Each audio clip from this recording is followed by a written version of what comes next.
जय हिंद, वंदे मातरम, भारत माता की जय.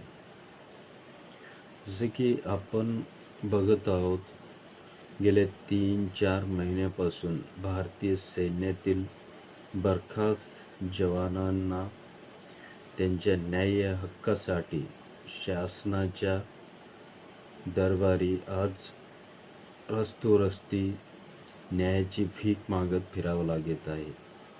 तर या निमित्ताने महाराष्ट्र गव्हर्नमेंटला, महाराष्ट्र सरकारला आम्ही बरखास्त सैनिक हे सांगू इच्छितो की आपण कायद्यातील तरतुदीच्या मार्गदर्शक तत्वाचा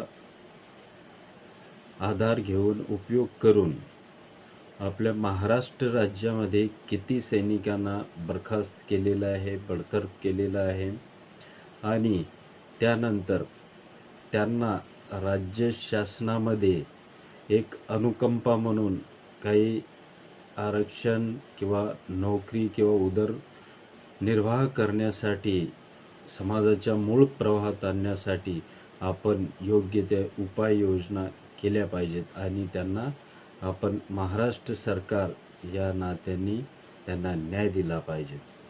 जय हिंद.